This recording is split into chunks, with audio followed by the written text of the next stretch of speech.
Hello, everyone. This is our last podcast for the series on the shamanism across the world.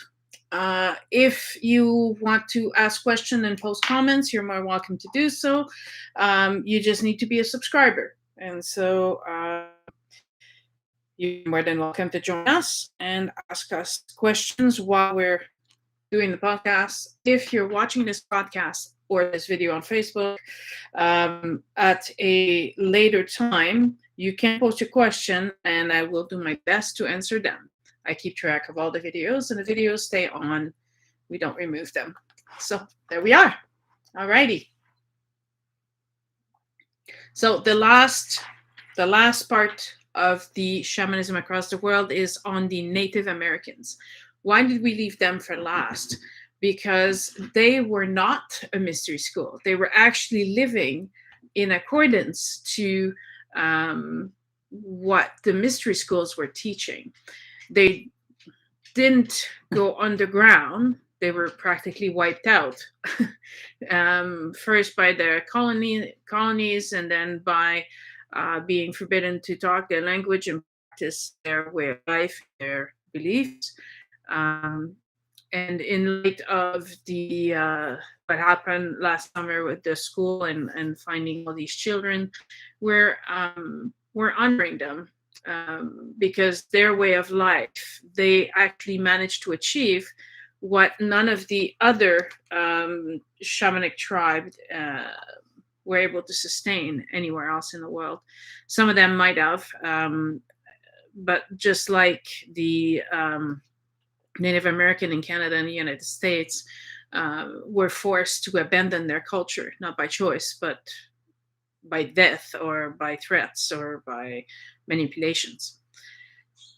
It's a great shame and a great loss because they were living by the wisdom that all these mystery schools are trying to teach, and they didn't have to hide. They could just live that life, which was quite wonderful.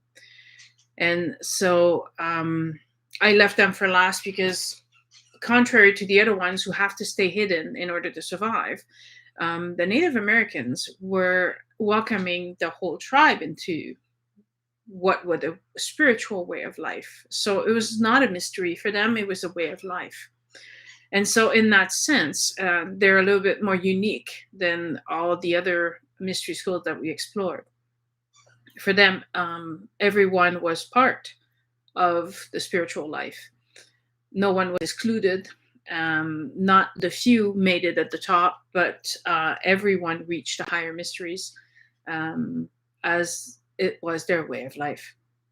Now, geographically speaking, when I say Native Americans, we're talking from the far north, where we include the Inuits, all the way down to the south, to the line of between or so, because obviously those are modern geographical lines. The divider between the United States and Mexico we're going to include Mexico in the Mesoamerican. So we have several tribes that are grouped by different nations, and it's at first seems overwhelming because they all have their different cultures, they all have their different stories, they all have different names. So instead of looking at those individually, what we're doing tonight is we're looking at the similarities, what is uniting all of these tribes across North America. There's a theory that suppose that the Americas were mostly populated through different cycles of immigration. Archaeologists found several types of bone structure, and DNA testing these bones found that all over the same settlement, they had different cultures and DNA mixed in. So principally, they were a nomadic culture. In some areas, had developed the ability to do harvesting, and so were more sedentary. In some case, they were sedentary for the summer, would migrate with the game that they were hunting into the winter. So they would have two locations. They would migrate along with what they were hunting. Even those who were living with agricultural products were still remained hunters. So the groups are divided by the way they live their life and their structures. So there are many tribes that we can divide them. So we're going to divide them. To the far north was the Inuits. Then there was the fishermen of the northwest coast, mostly living on this side of the mountain chain. So making their living from all the fishing and hunting at sea.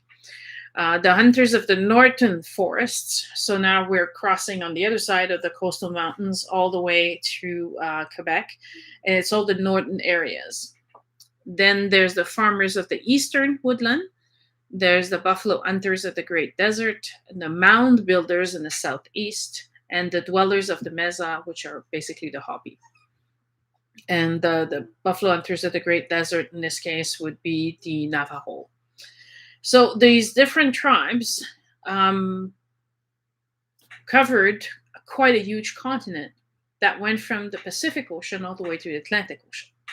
Now, you know that obviously you've noticed now that there's a trend that all of these places that we explored are all very uniquely tied in to their beliefs. Their name changes and things like that, but it's the same idea of spiritual idea that is behind everything.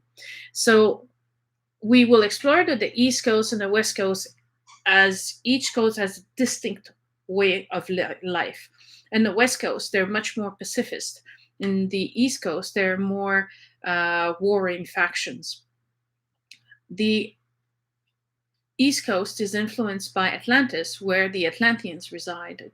So the Atlanteans, although originally from Lemuria, they broke away wanting to influence other cultures, wanting to speed up the process of evolution, and preferred quick fix and the aid of technology to enhance their abilities and provoke a spiritual growth, as opposed to actually putting the time and effort that is required for someone to be able to be spiritually strong and grow. The Lemurian, which lived in the Pacific Ocean, were more inclined to living close to nature. So if you look at who's the remnant of the Lemurian civilization in the Pacific Ocean, then you go into Malaysia, you go to Hawaii, you go to Indonesia, you go to see the principles of the Hawaiian spiritual truth, and it's a very different way of life. It's a way of being one with nature, of understanding that we're all connected, we're all united. Now, they're honoring each element of creation and respecting the balance between their own personal growth and the resources available to them. And they were peaceful, highly spiritual, and they believe that man should evolve at its own pace. And when I say man, I mean individual. So rather than influencing an entire country or community into growing too fast and not understanding the process and then getting lost in this process, they believe that each individual was able to grow at their own pace. And they did not want to interfere during the development of a community or a society, giving it time to build a strong base and to grow from that point on. Now, there are many, many legends. Each tribe all across North America will have their legends. Like any other part of the world, the legends and the stories are always adapted to the environment in which people live in. So if you take, for example, the Inuits, their cosmology is very small. Why? Why would that be? Not because they weren't creative, not because they weren't intelligent. On the contrary, they managed to survive sub-zero temperatures and very, very little, and they seem to be trying. It's just that the myths are there to explain the world that they live in. So mainly, their myths will be covering the stars and under the sea. There's not a whole lot of story about the fact that it's frozen and it's snow. However, those stories will match the other stories all over North America. They all have explanation for the Pleiades, for Orion's belt, they're given it a different explanation. It's based on polar bears instead of maybe grizzly bears, but it's still remains the Ursa. It's still the same stars. They explaining the phases of the moon, of the sun, the course of the day and the night, and you know. The shamanic tradition dictates that the stories must be observable in the landscape, and that anyone knowing the stories can observe this phenomena in nature by themselves and understand the deeper meaning of the teaching by spending time in meditation and observing nature. So, if you'd have myths in the greater north about trees, they'd be a little bit as a loss as to what they can do with that. So the stories were adapted to their region of living. Just like the Inuits have 40 to 50 words depending on the different dialects for the word snow. That became more important for them, right? So they're explaining different things in different ways. But the myths are there to explain nature, they're there to explain the power behind nature. Unfortunately, for many other, what they refer to as themselves as civilized, they think that because the native explained thunder as a god and explained the sky as Father Sky and Mother Earth, they were limited and savages. But if everything has a soul, then it becomes very different in their explanation. They're seeing not only the power, but the consciousness behind the elements that surrounds them. They recognize that although water is water, there's a consciousness to water, which is where the Greeks talk about nymphs and the god of the sea. In the same way, in the same respect, that is what the native tradition is talking about. They're not calling them gods, though. They're just, and that's what's beautiful, is that there is Father Sky, the Father Sky who oversees everything, is like an all-seeing father, much like Odin in the Norse myths. But everything else is very powerful. They have a lot of energy, but they're not necessarily God. They just have a consciousness, just like humans do, or just like animals do. And so they're recognizing the equality of the beings, of everything that exists on Earth.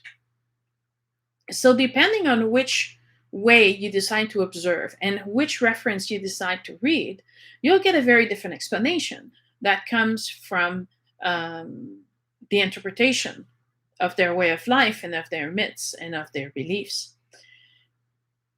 Obviously, if the person who was recording history was a priest trying to convert them, then he would try to make them as savages and uneducated.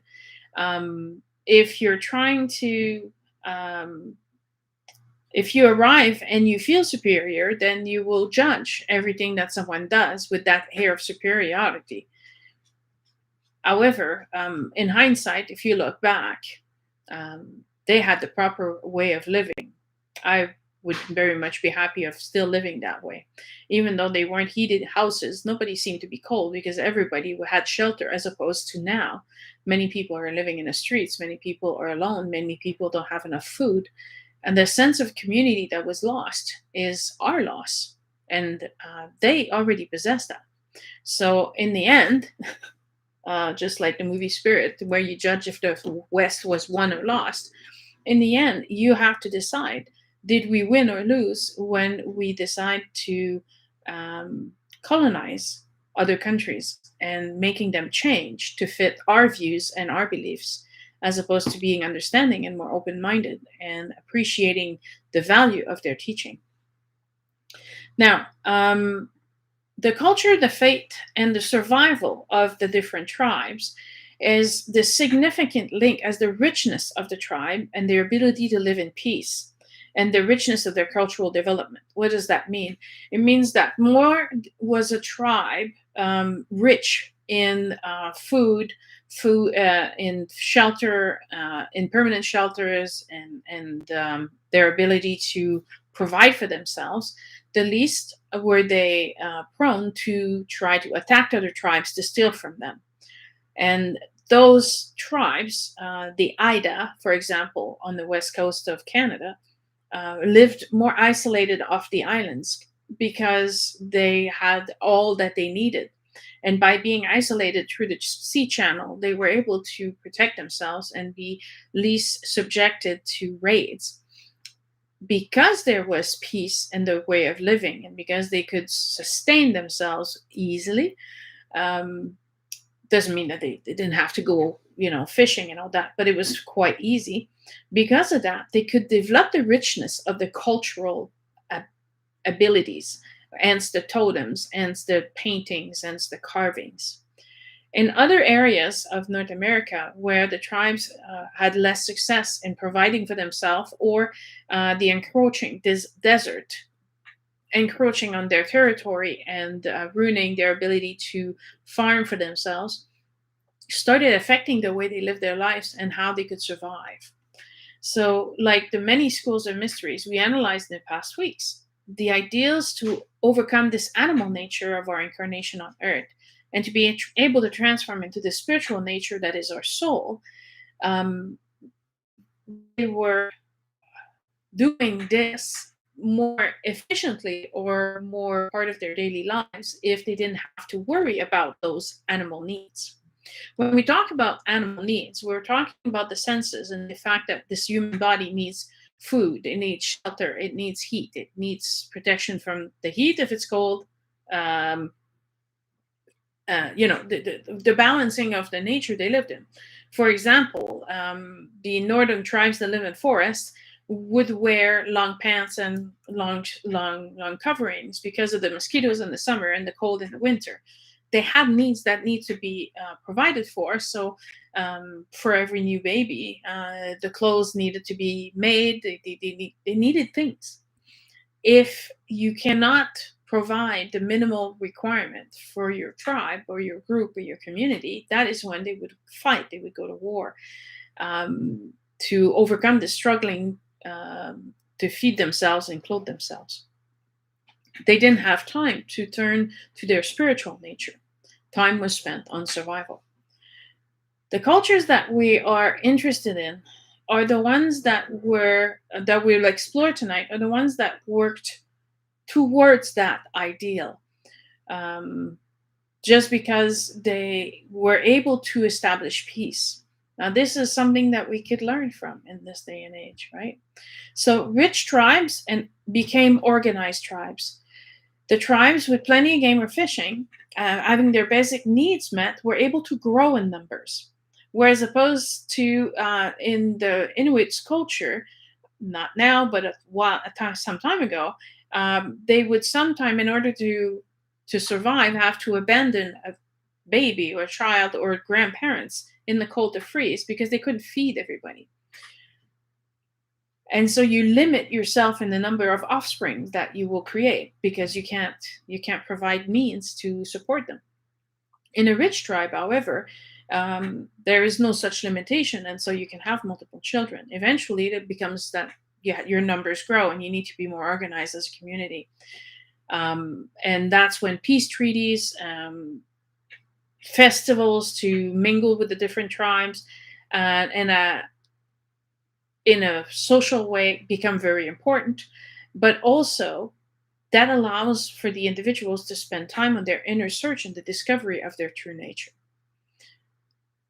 So, being able to be rich, we're not talking here about money. We're talking about in the sense that they contributed as a whole to every individual to provide for everybody's needs. So they would be tribe who had a rich creative culture in carvings and decoration. They didn't actually do metal work in a sense that they would eat it up, but they would find pieces of copper and find pieces of metal, and they would hammer them into shapes and mostly flat discs. So it indicates they spend less time on survival, and leads researcher to believe that they had come to the point where if they have time to paint, if they have time to carve, they have time to do the introspection work. The shamans in the Native American tribes served many, many roles. In the survival tribes, the shaman's role was mostly to communicate with nature, to obtain information about the weather, about where and why, when to find fish and hunting grounds. Now, this to us nowadays can seem completely far fetched, However, the shaman, one of the quality to be a shaman is that you must be able to leave your body and do the what you can commonly refer to as astral traveling, or remote viewing in certain cases. So your physical body stays put. However, as you enter a trance, you're able to either use your third eye to see in long distance area, or actually leave your body and fly over certain surfaces of the ground. This was the shamanic role, was to find the game. Where's the game? Where's the food? Where's the fish? It was also to communicate with the consciousness of the Mother Earth, or the actual leaders of what they were hunting. So if they were hunting deers, they would, they would be able to communicate with the spirit of deer. Amongst the myth of the Native Americans is the belief that there was a time when, during the Ice Age, humans would have died if not for the help of animals. Animals came together to help humankind survive by offering their meat and their skin for the humans to eat and cover themselves, as long as there would be no excess and they could live in harmony with each other that way. And so the shaman searching out either for the school of fish or looking for the game to hunt, the argument was, you have made a promise and now our people are starving, and we need to know, we need some meat, you need to send someone to us. And the prayers were answered. So the white man can come and argue that these are all stories and this is impossible because it's not part of their daily living. However, that worked for them, and that's why it was their part of their life and part of their ritual for all of the tribes of all over North America. They also communicated with dead relatives and this ancestors to obtain wisdom and knowledge.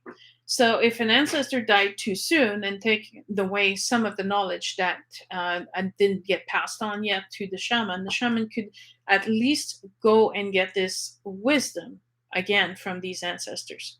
So communicating across the veil or the other dimension was a thing that was commonplace for the Native American. It was nothing special.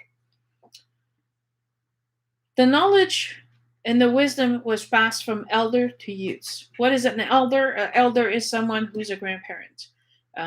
Usually by then they've reached a certain age, and it was conceived that they would also, if they've reached a certain level of wisdom.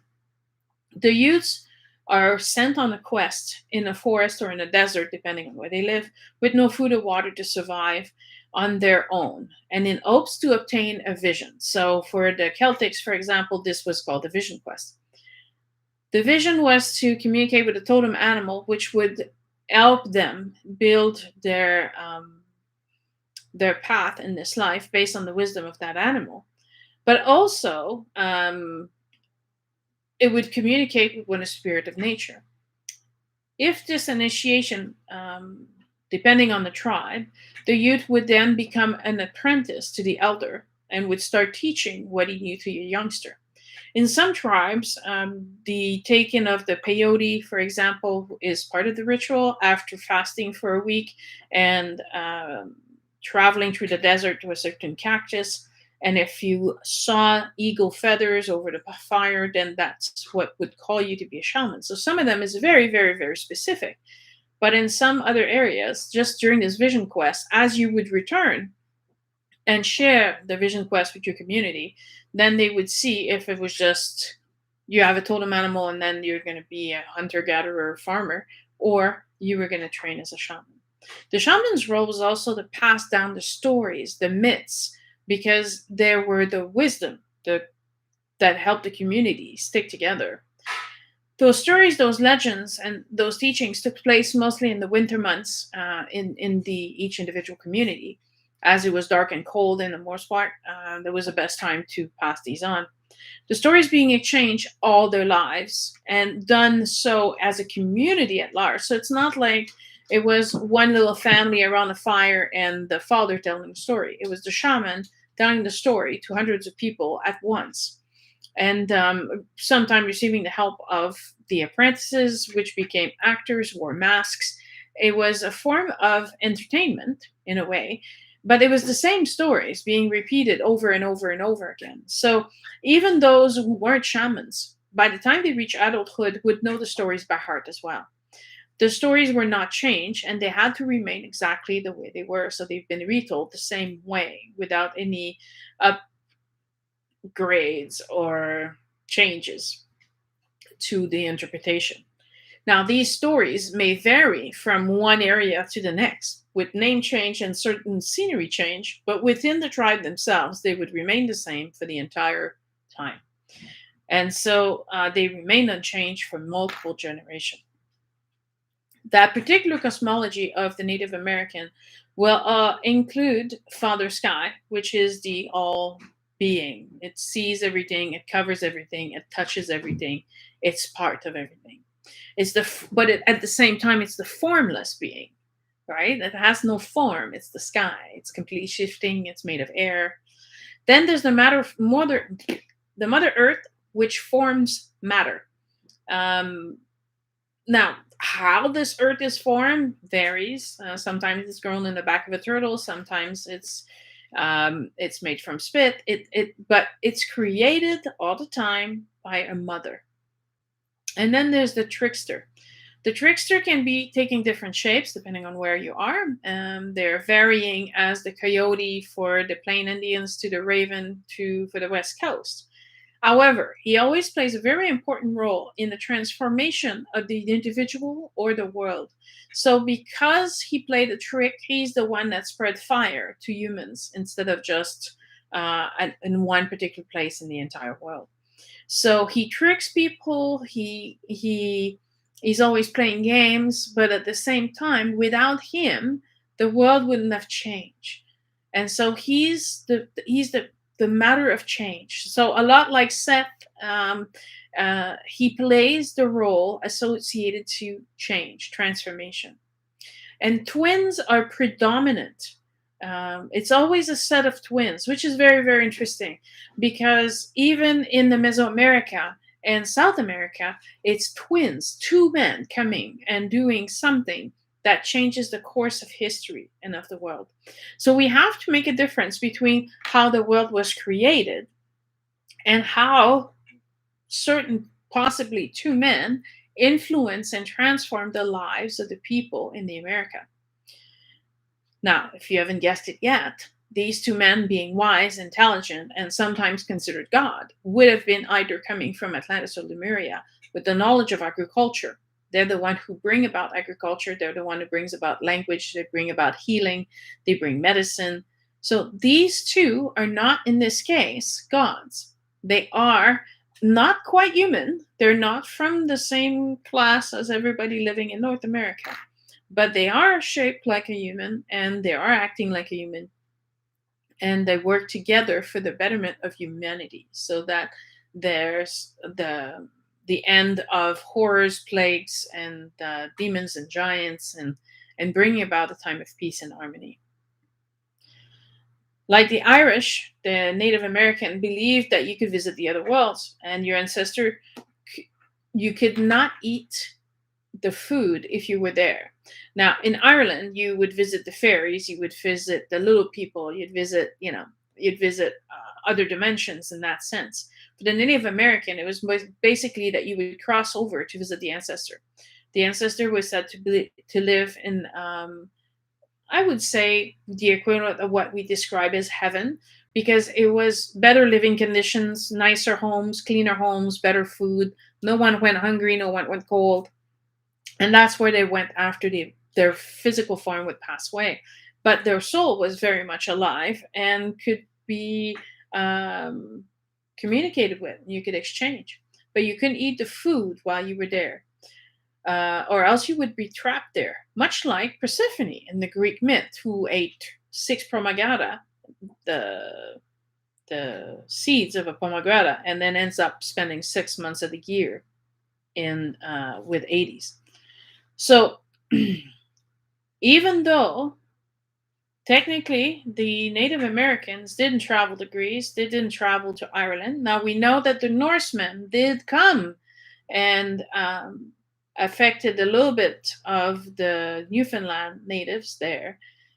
It's hard to believe that they would have affected the entire continent with the very short amount of span of time that they spent visiting the Newfoundland.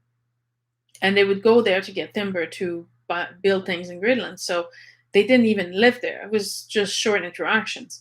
So the likelihood that they're the one who brought about influence to the entire Native Americans tribes all over North America is very unlikely.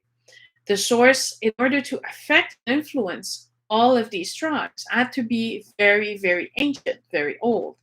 And before they separated into tribes, before they separated into different clans and immigrated to different areas, they had the same basis. And so let's explore the northern east tribe, the Iroquois tribes. Now, the Iroquois tribes of under the guidance of an Iroquois chief named Ayawata, successfully united 5 warring nations under one as to stop the fighting and protect their crops.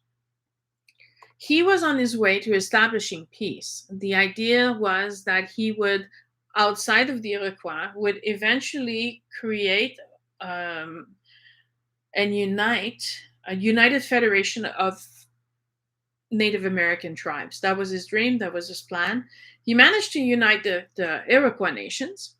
However, he was interrupted by the French settlers and the wars that began with the French and the English, and them being pulled into the fighting and stuff like that. So they weren't able to pursue this dream. Had they not been interrupted by the invasion of the French and the English, this dream might have come true. They might have all been united, have established territories. He was there to establish tradings, so that every tribe would have what they need by establishing routes of trading and creating a world where everybody had enough so they could focus on something else. Now, a more sedentary tribe, the Iroquois, although still went hunting, had established a very highly organized theology. Their whole world was imbued with the energy of the supreme being, of the All Father. They believed that that All Father was part of all things and included in everything. The main part of their theology was that all existence was a struggle between the duality of light and darkness. Now, if you've watched the other parts of the Shamanism series, they are talking about the lesser and the higher mysteries here. Except for them, it's not mystery, it's just a way of living. They understand the duality of the third dimension. And as far as evil is concerned, evil is to be very unlucky in material affairs. That is what evil is. Evil is not to have enough to eat. It's to be cold in the winter. It's to not be able to protect your loved ones from the nature. They honored and respected the sun, the moon, and the stars. And their universe was directed by spiritual powers. Now, this is different than saying it was directed by gods, like for the Greeks or the Norse or the Egyptian. No particular being was in charge of their lives, but it was definitely under the guidance of spiritual powers, meaning consciousness being surrounding them through the trees and the animals and streams and the water and everything else. So prayer was essential to receiving assistance and guidance from these conscious beings. Someone who is looking for water will pray to the water, will try to contact and connect with the spirit of the water and finding this water. And that's how they used to dig wells. So we might think this is completely foreign and weird and impossible, but we just need to go back 400 years, and that is the way it was back then. They also had false face ceremonies, much like the Toltecs. They recognized that you needed to remove your mask that you've been hiding behind. This was a ceremony where you would confront your ego and remove your ego and become fully you and being fully accepted for you are behind the mask. Much like the Norse, their ancestor lived underground. But the Norse say that those who go undergrounds are those that didn't die in combat. And for the Iroquois, it was the same thing. Warrior spirit lived in the sky. However, the Norse said that those who didn't live warrior-like spirits in the sky were doomed to living in absolute hell underground, which was not the case for the Iroquois. Warrior spirit lived in the sky. However, their ancestors lived underground. However, in much like Evan's setting. So there was no pain, there was no cold or burning fires or anything like that. That is where they would go to be guided through their dreams. So they were constantly in contact with their ancestors, and that's what they saw. So to be convinced otherwise is very hard, because they have the proof through their travels that that's where it is. So if we consider the lesser mysteries of all the other mystery schools we explain in the other parts of this series, you're now amongst the tribes. There were no mystery school because everyone lived the mysteries together as a large community. The long houses for the Iroquois measured about 100 feet long, and a village could have 3 to 4 of them. Inside these 100-foot-long lodge, they were divided into space, like a small little apartment for families. So that's along the wall, and the center was a place of gathering. So when I'm saying that the shamans would tell the stories to entertain the long winter nights, that is where everybody would join the bigger circle of the lodge and listen to the stories and see the stories being brought to life by actors. The lesser mysteries are about clearing material attachments to the senses in the third dimension, right? So it's about envy, it's about gluttony, it's about greed, avarice, lust, pride, sloth, wrath. In the I'll answer your question in just one second. In the lesser mysteries, we need to overcome this. If you look at all the stories, and there's so many, right? I couldn't pick one particularly without, going somewhere else.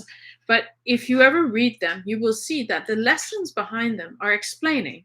And this is why you shouldn't envy your wife's neighbor. And this is why you shouldn't be greedy. And this is why you shouldn't harm other nature and abuse nature.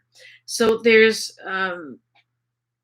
that's what the myths are explaining, and they're not explaining it in weird roundabout ways. It's very clear. The stories are very simple. They're straight to the point, and they're easy to see.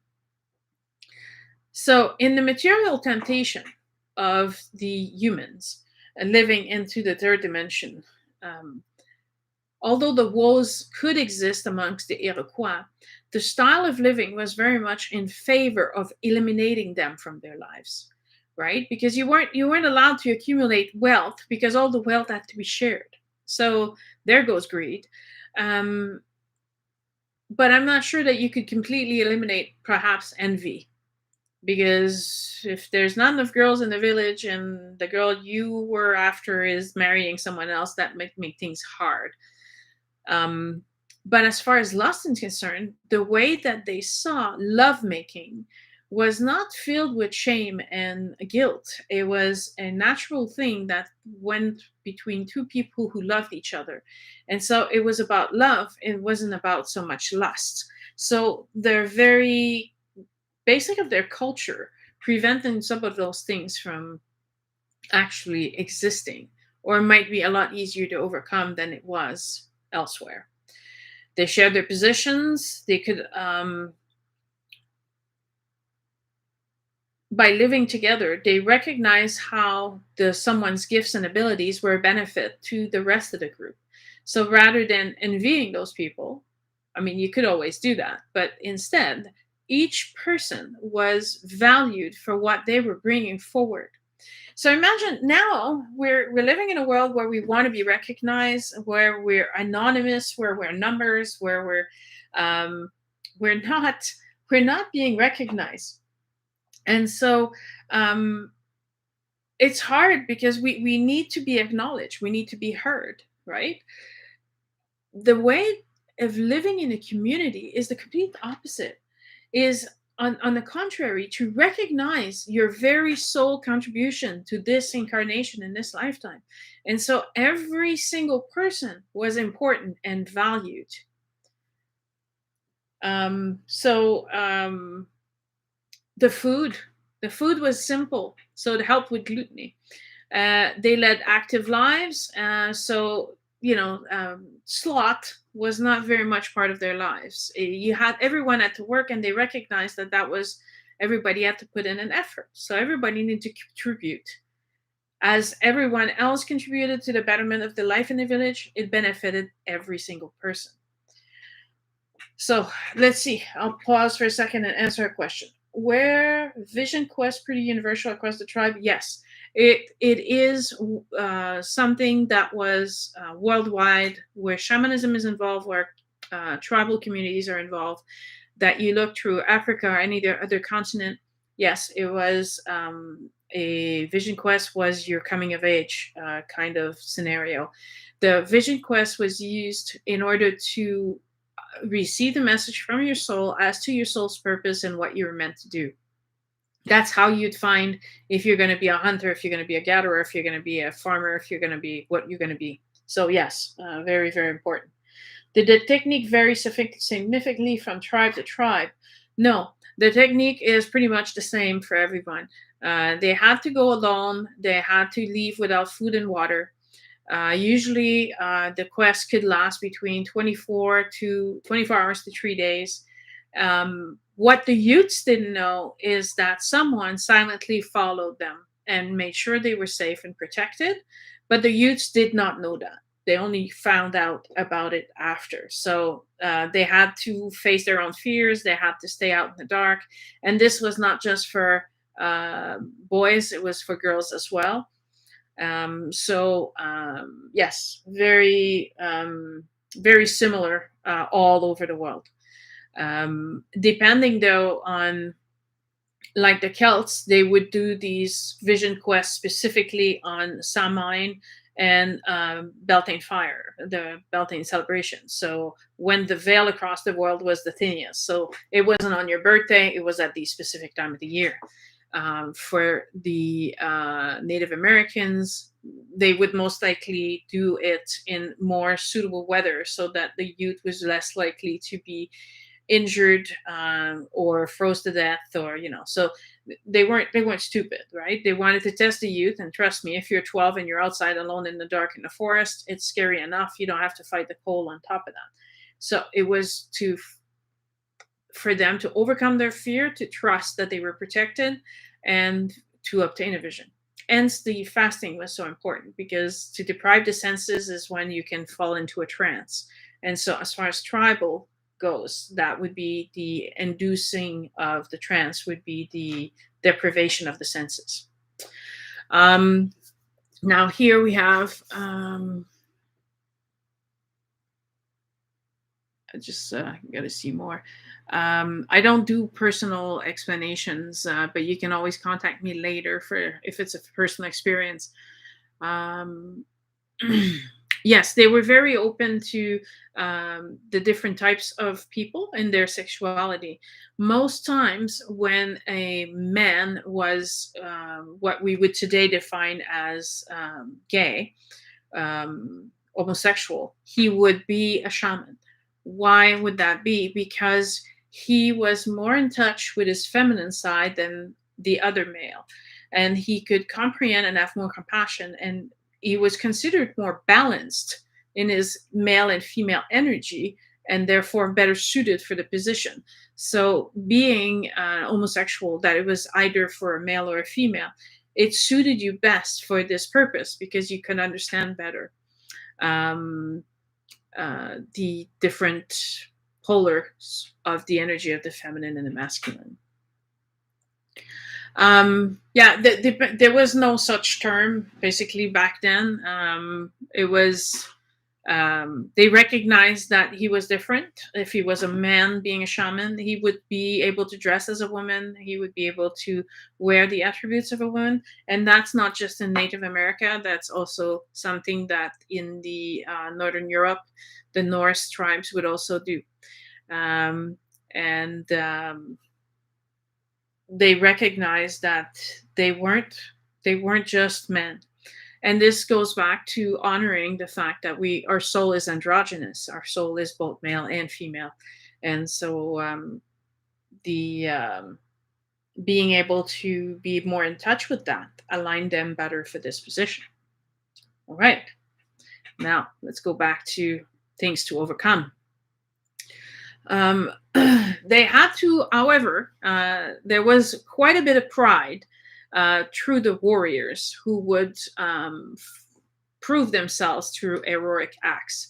And so when they were at war and they were fighting, they would come up with prize and come with their stories. So although they were forming a society in which it was easier to overcome these things still existed. They still had to overcome them. So they weren't, scot-free kind of thing. But going to war and fighting is different than having wrath, right? Wrath is being angry. So you can be at war without being angry. You could be completely cool about it. So there was still, I would consider, less temptations to begin with, or to be cleansed in the future. But even so, they yearly had the cleansing ceremony where they would publicly confess their misdeed of the past year.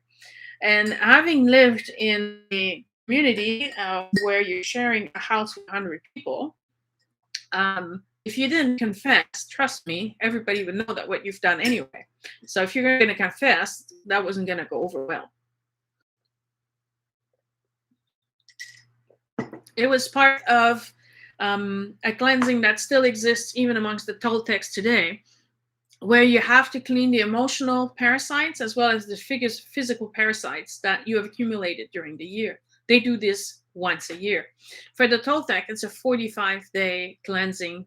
And so for the Iroquois, it was a specific festival where everybody would confess. Now, if there are 400 people living in that particular village, every single person is going up and declaring their publicly confessing this misdeed. It takes a while. So I don't think that it would have taken 45 days, but I'm sure that it would go on for at least a week.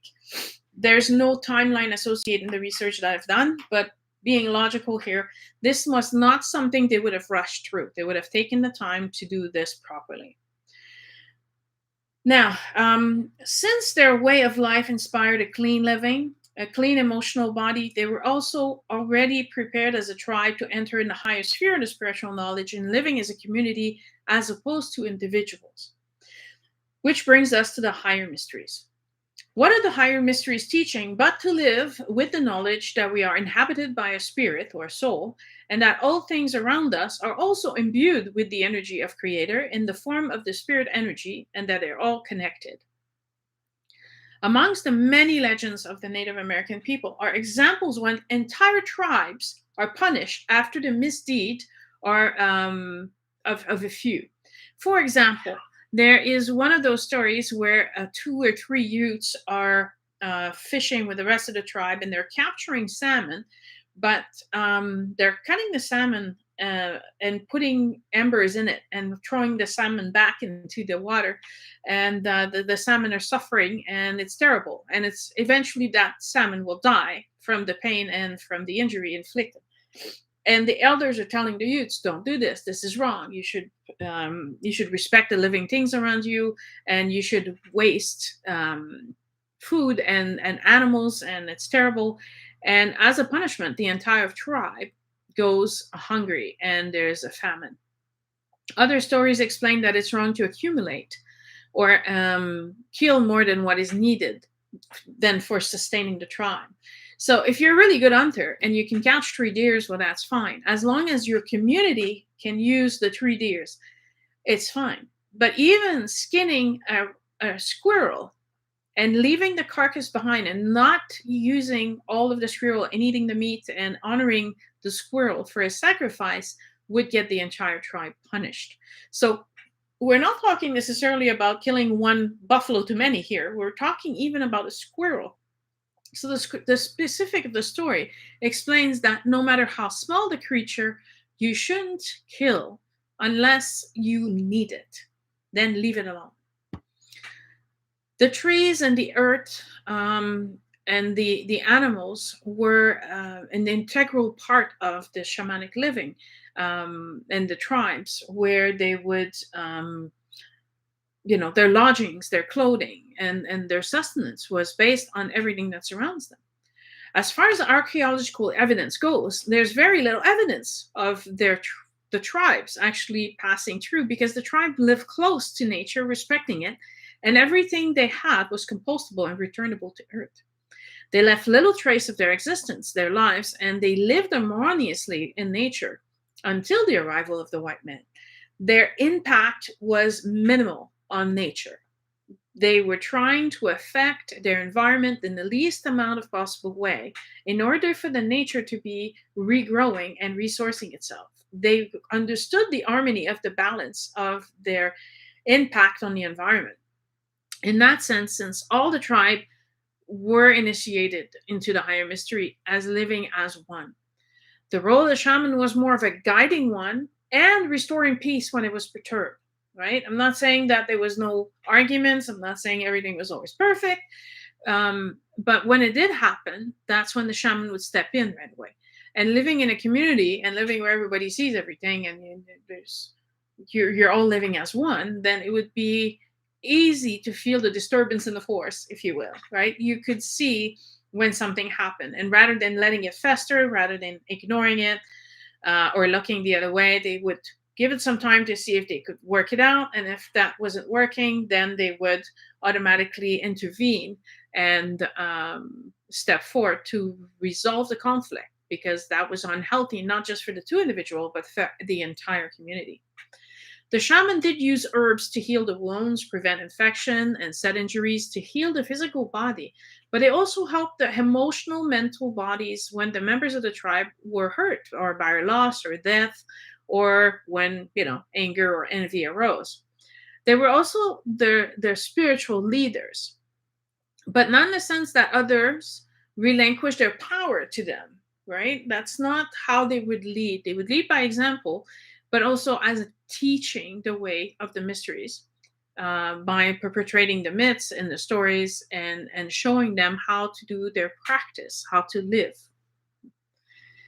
The temples did not exist in North America, which is why we differentiate the Native Americans from North America to Mesoamerica.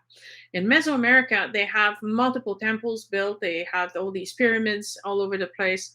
They were building structures in order to worship, to pray, to exhort their spirituality. As far as the North Americans go, none of those things actually existed. They would worship in nature. They would worship while working, while hunting, in their festivals. At all times, they were honoring and accepting the blessings they were receiving and showing gratitude to the environment that supported them. There was no allotted times for prayers, or no edicts as to how many prayers had to be said, when, or how.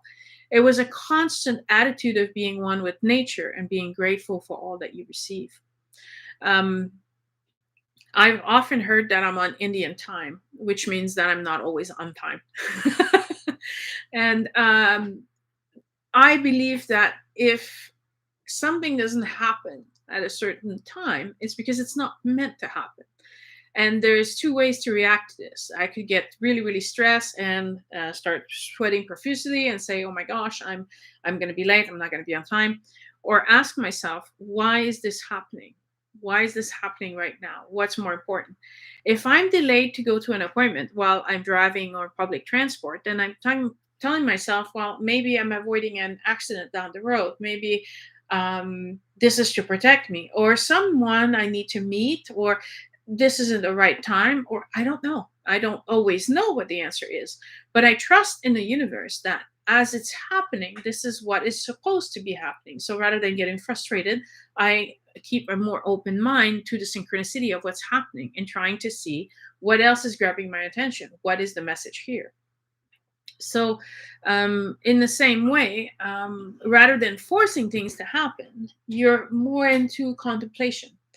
And that was something that a lot of the white men arriving um, uh, would judge the natives as very lazy.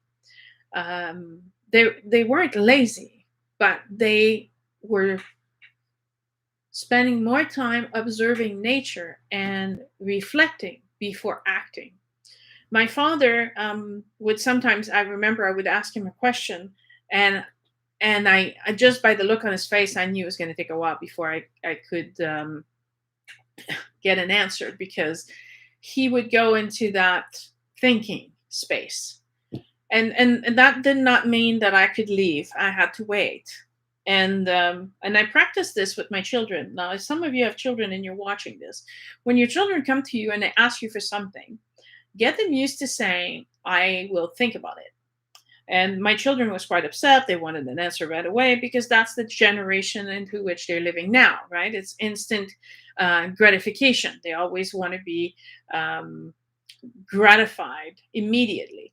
And I said, well, here's what I have to propose. If you want an answer now, the answer is no.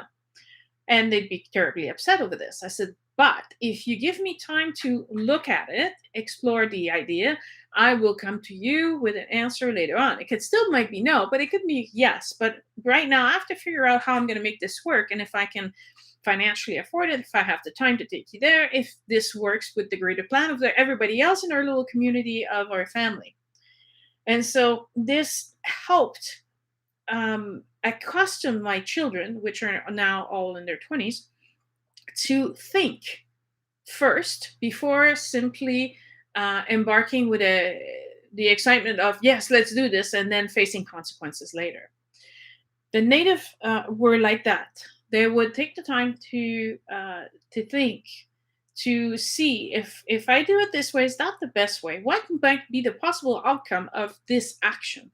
And they would analyze before taking action. So much chance, reducing the chance of regaining the decision much later on. Yes, hello, London. I appreciate you taking the time to watch me in the middle of the night.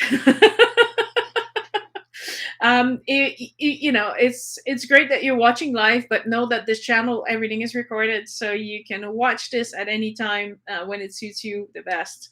However, to ask questions, it's better to do it live.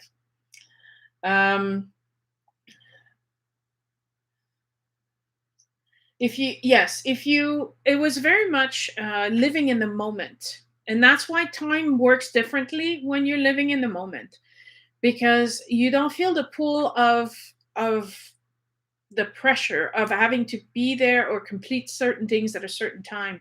If you were working on a moccasins or a dress and you were ornamenting it, you would ornament it and take the time it would take to complete it and finish it.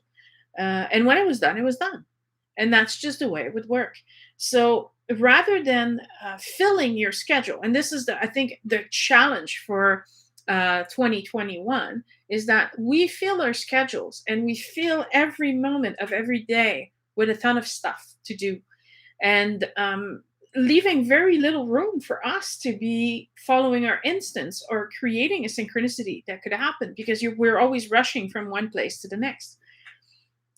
And this is where I'm saying, put down your phones, stop playing games, and try to clear some time in your schedule and saying, okay, well, it just takes 20 minutes to get there. I'll arrive 20 minutes before. I'll take an hour to get there instead. And maybe I can smell the flowers. Maybe I can take a walk in the park. Maybe I can pop in and grab something to eat, and you'll meet someone, you'll have a conversation, you'll see something new, you'll be inspired. You can only have these things if you're not rushing head down into one event after another. Yes.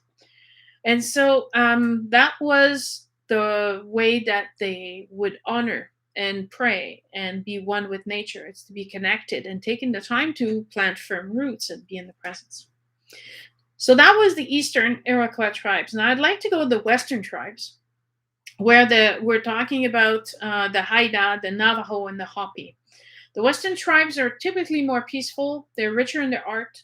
They prefer to live with the resources they have rather than pillage and gain from objects or sustenance by warring or pillaging other neighboring tribes. Unlike other cultures, the for the natives, the sacred number is a four and not a three, and it's 12 instead of nine. Now, 12 is still a variant of a tree, but 4 is because of the 4 direction.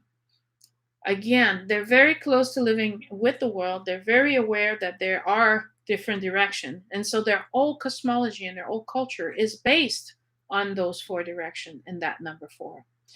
The Navajo myths begin um, through the beginning of time, and they were always orally transmitted. And the reason why we have such good records of the Navajo myths is because a Navajo medicine man preserved the whole tradition in phonograph sound. There's records in about circa 1900, and they're now kept in a museum in Sedona.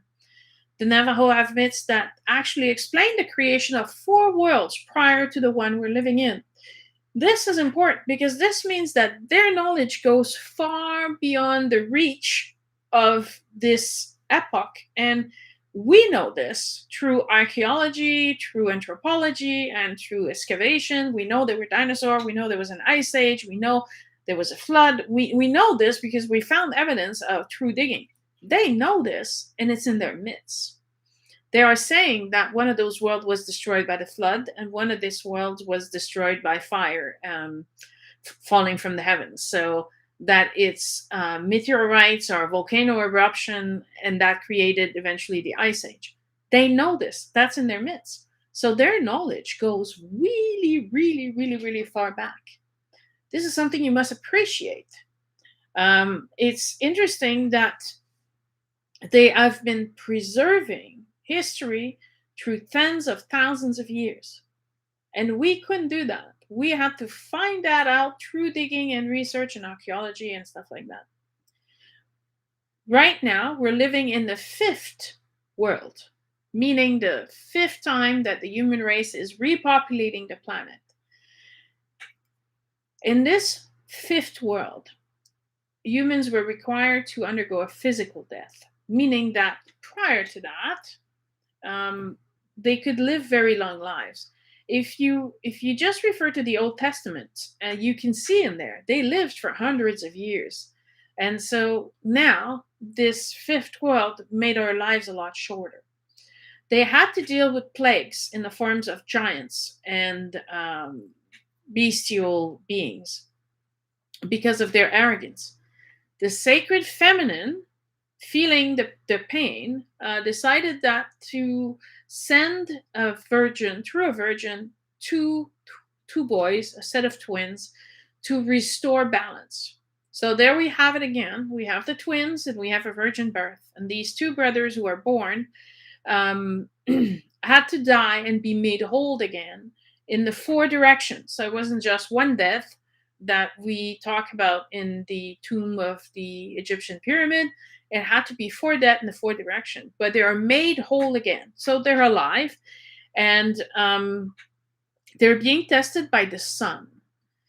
The test is interesting because there's 4 tests. One of them is that they're presented with a herd of horses and they do not desire them. They're presented with a mountain of fine clothes and they do not desire them. They're presented with a bunch of jewels and they do not desire them. And then they're presented from all forms of animal desired by hunters, and again, they turn it down, having passed the test. Now, if you remember in the SNEs, there's a series of tests that you have to go, and your greed is tested, your fear is tested, your courage. They test all these different things. This is what's happening here. This is literally transposed in a Native American setting, but it's the same ideas. The same things are being tested. So having passed that test, they are being asked by the sun, what do they desire? And they said, we'd like magic weapons to save humanity from the plagues. So they're being selfless, right? They're not being selfish by dressing pretty and accepting jewels and all that. They went through these tests for the rest of humanity, and they're obtaining 4 different tools to then come back to Earth and eliminate the plagues and restore life on Earth. However, that is done, there's very few people left to popularize the Earth, and so the myth continues on and saying that different people were created out of maize, um, using different color of maize for humans of different colors. Again, they don't travel to Africa. They have not yet met a white man when these myths were created, but they knew that there was people were white, were yellow, were red, were black, and there were 6 colors in existence in the world at one point in time. Now, out of the West, Lemuria and the Pacific Ocean, came all that was good, such as snow, spring, summer, growing plants, and maize. But out of the East, which is Atlantis, came all the woes of sickness, war, and the white man. So they didn't look forward to the East very much. Now, the shaman healing principle was that he would recite the songs of these legends and myths, and the beauty myths and the creation myth, and that singing was a form of psychotherapy to heal the sick. The initiate, the aspiring shaman, united the people with nature. The chants were healing the sick in spirit, reclaiming the missing piece of their soul. Because sickness was more a matter of spirit than body. They understood that we were made of energy, and that if we could realign these energy through frequency of the singing, we could heal the person. Now, again, there was no need to teach the lesser mystery, as they were living the embodiment of the greater mysteries. They could still get hurt or get sick, but they recognized the illness to be rooted in spirit more than the physical form, and that's why they were acting in this way. The Lemurian, if you ever wonder where can we identify a Lemurian influence, well, usually it's a matriarchal society, and there's equality between men and women, and they are peace-loving, and usually blend in with nature. Like, for example, if we look at the Navajo lived in the desert. Much like the Essenes, they preferred to live in places where they were less likely to have to fight, as opposed to a rich valley where invaders would want to possess the land because of the agricultural possibilities or hunting possibilities. They lived in places where their style of living looked impoverished in a way so that they could live in peace and not have to go to war and defend themselves. Now, the medicine wheel is, I've talked about it in other podcasts, is in every culture, they have a tool to help the initiates understand the way of life and the teachings. It's a way to remember the information, and it makes it more practical because there's symbols, there's colors, and it's all built in a system that's easily to remember. It's the basis of the teaching as a young person start their journey to travel through the 4 directions. Now, the sun begins the journey in the east, and so does the journey of a child. As it's being born from the mother, it comes into light, as it's the significant of the east, it's the sun rising, right? As the person travels through life, they'll work through the different archetypes represented by the animal totems of each direction. Now, again, in a different podcast, I named some animals which have something to do with the Iroquois, the Cree. But if you're taking the Ida, it's the trickster is a bird, a raven, as opposed to, in my culture, it's a coyote. So I'm not going to name animals. I'm just saying that in each of these directions is represented by an animal totem.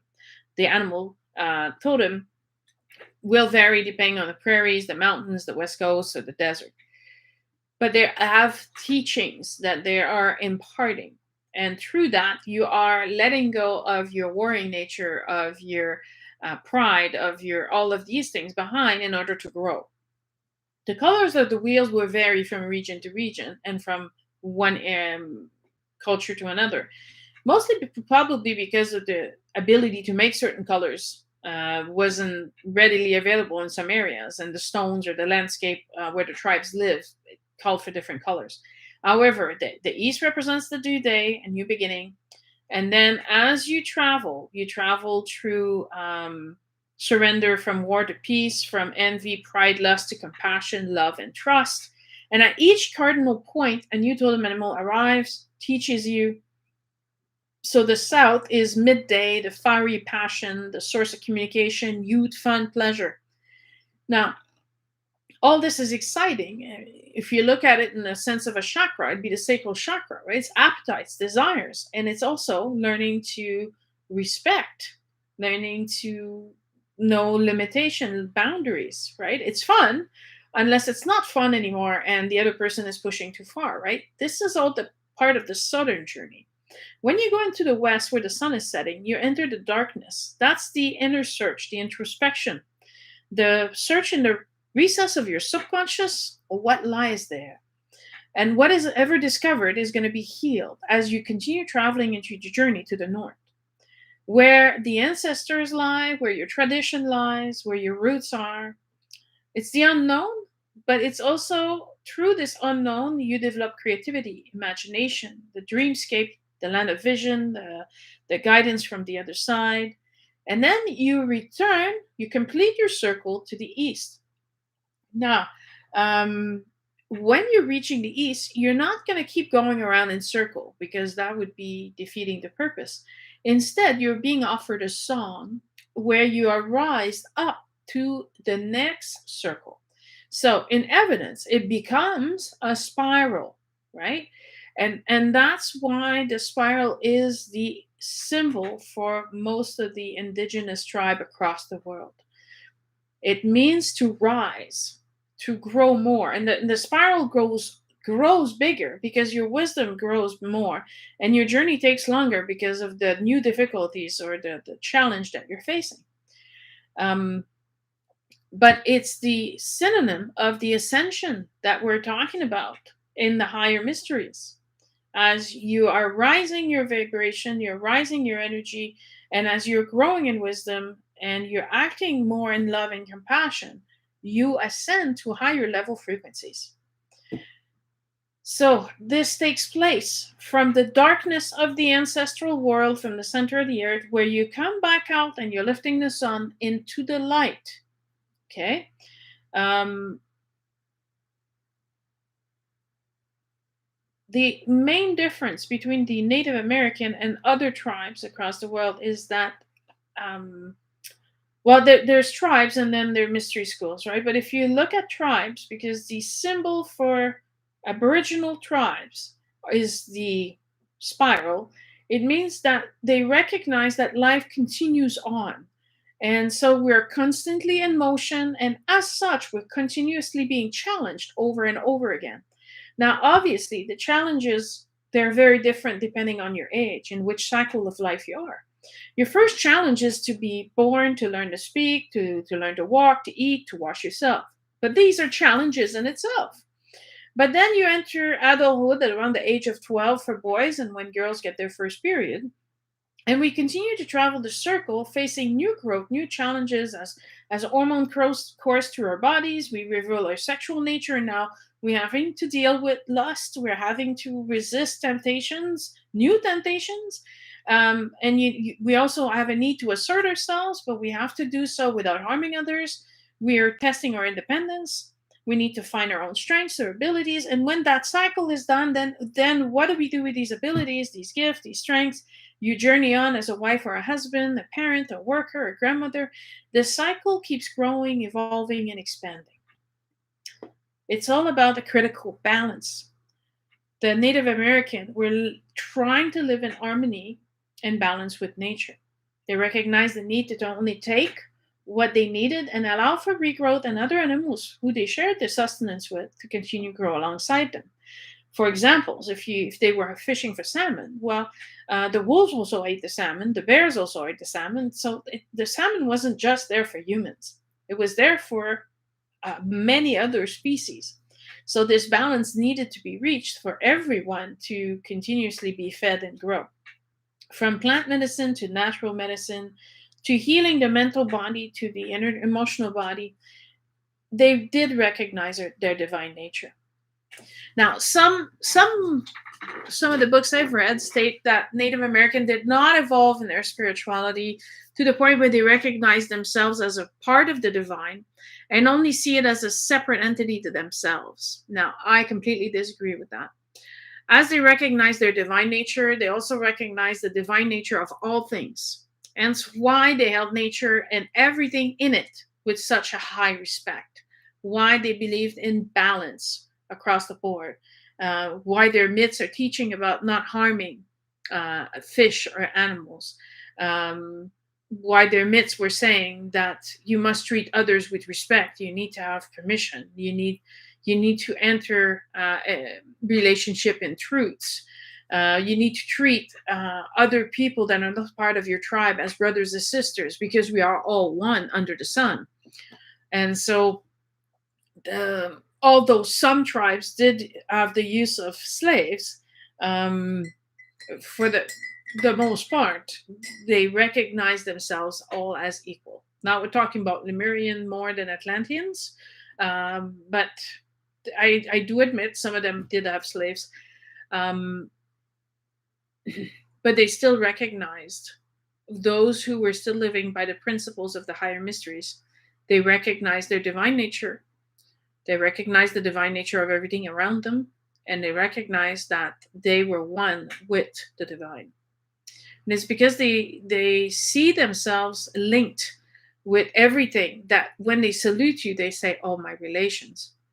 To them, when they say this, is that they're thanking you or honoring you, meaning them themselves, but also their ancestors that are part of their DNA and therefore their body, but also everything they ate, they touch, they see, everything that is part of them through sight, through hearing, through touching, is connected to them. And so it's basically, all my relation is another form of namaste. The light in me bows to the light in you. So they knew we were all connected. I just based on that, I don't see how it could be any other things than that. So in conclusion, the shaman was more of a prophet than a priest, and he had the ability to dissociate more easily than most people, and thus received more vision to help guide his people and help them stay healthy physically, mentally, emotionally, and spiritually. But notice here, he had the ability to dissociate more easily. Doesn't mean that he was extraordinarily special. Anyone can do this with some teaching and some practice, but they could do it easily. That's the only difference. It was, however, everyone's job to look after each other and teach the young one and maintain the tradition of the ancestors through their daily choices. Note, when I say choices, it's very important because we're talking about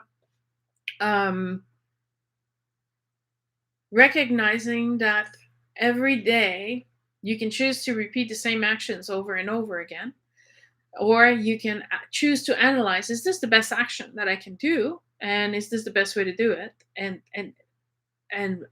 examining the possible outcome of changing things. And yet for hundreds of years they decided to maintain those traditions. It must be because there was something important behind those actions. But sadly, what happens is sometimes we get so stuck in maintaining a tradition that we forget why that tradition was so important in the first place. And I think that's where the true loss resides. I think that's when we need to understand tradition better than because it's always been done this way, and starting to understand we're doing it this way because. I think that when my father talked to me, I remember I asked him something and he said, "No, you can't do this." And I was like, "But why?" And his answer was, "Because I said so." I said, "Yeah, that's not good enough." And I was maybe 14 or 15 at the time. And I wasn't necessarily extremely rebellious, although my mother would say otherwise. But I just didn't see why I should do something just because someone is telling me to do it. I needed to be explained. I didn't mind doing what was asked of me as long as I knew why I was doing it. That was seemed to be very important to me when I was young. So it took him quite some time, and then he came back to me and he says, "Well, because," and then he actually explained it, and it made a lot of sense. And I was like, "Oh, okay, I understand." He says, "Oh, so that's it?" I'm like, "Yeah, I understand now. You're not just being a dictator and being overpowering me because you're my father, and then making me do something I don't want to do. You're actually explained the value of what you're asking me to do or not do, and I understand, and I can easily go along with it." We have, in an effort to change, in an effort to undo a lot of the control that was imposed on us, we decide to do away with many, many traditions. However, that has left us living lives that sometimes has lost some of its meaning. The fact that we no longer have a ceremony to help youths become young adults explains why they feel so lost and why they have such a hard time being able to um, connect with their purpose. This vision quest that we're talking about was a moment of honoring that their contribution to the tribe was about to start. And we were going to honor them specifically with what they are capable of doing and what they can bring to the group. And so I think that if you have children, or if you're a young adult or a young girl or young man watching this, um, have your own private ceremony, have your own introspection. Start asking your own question. If you can't get the answers at home, find an elder, find someone who can guide you in this personal quest of who you are and who you're becoming. It's very, very important to establish that space and to be recognized. I'm doing another online activity with a group on Fridays, and one of the questions we had to answer was, "What what did your family like best about you when you were young?" And I was like, "Well, honestly, I don't know." So I have six brothers and a sister, so I decided to send them a message, and I'm like, "Hey, what did you like best about me?" And the answer was that I was always smiling and I was always happy to see them. And that's what they liked best about me. And I was like, "Wow, that's very little of me." My smile is so tiny. There's so much more to me than that. But they didn't know me. They didn't. They were much older than me. We'll give them that. My sister and I have 25-year difference in age. So I don't think that is surprising to see that it took me so long to find myself, because I was alone trying to find myself and I wasn't being recognized for anything that I actually was. So look back on your own personal experience, even if you're an adult in your 30s, 40s, 50s, 60s, it doesn't matter. If you're watching this, ask yourself then, what is it that was not recognized? What am I looking for recognition for?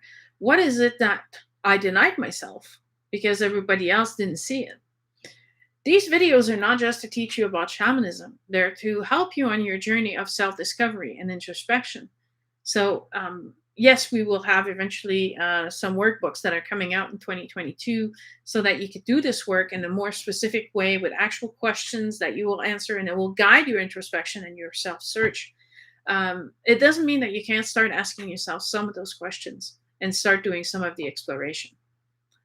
So now we're basically done. So I'm just going to see if we have any more questions. Yes, indeed, Wizard is never late. We always arrive right on time and do our magic. Now, Quinn, you said, I just wanted to understand why rather than follow blindly, the benefit of having a why. Sorry, this is hard. If your text is really long, I can't see the more. But I think I get your gist. You're saying that it's important to know why instead of just blindly following orders. Even Buddha, in his teaching, says, "Do not believe me. Do not do as I say. Do not take everything for granted just because it comes from me. Actually ask question, explore, find your truth, and make sure that it resonates with you. So if even Buddha says this to his own disciples, and I mean it was Buddha, it was trying to show us that we shouldn't blindly follow what someone is saying. We should, no matter where the information comes from, no matter if the source in the past has been awesome, this might be the one place where they're misguiding us. For every piece of information that you hear, you read, or take the time to analyze it, take the time to compare it, and take the time to really see if that is all. I'd rather ask someone, where's your source, and actually confirm it by reading it myself, than simply accept someone's interpretation of what they have read. Especially in the past 2 years and everything that's been happening, not simply accepting information for the sake of because it comes from a particular source is really, really important. When it comes to your spirituality, your spiritual life, and your divine self, again, it becomes extremely important that you know exactly how you're dealing with this situation, and how the information that you're accepting as your truth is fundamentally truth for you. And that why I provide the information, but I don't force anyone to do anything. I'm expecting you to take this, and then I take the list of the reading that I post and look at it for yourself. Do your own research. Get curious. These podcasts are to make you curious. They're to provide you from information. Yes, sure. And my own perspective and my own take on all of it. Sure. But make your own conclusions. Look at it for yourself. Try it. Do some of the exercise that I suggest. See what happens to you. And so this brings me to the end of the podcast. Unless there's any more questions, I will be signing off. Does anybody else have anything to ask?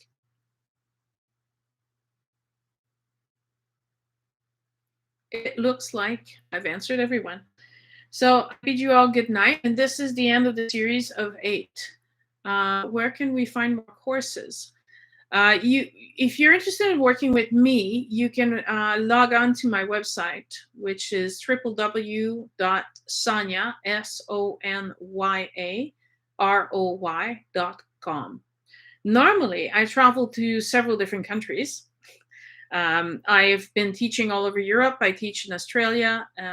I often go to the west coast of the United States.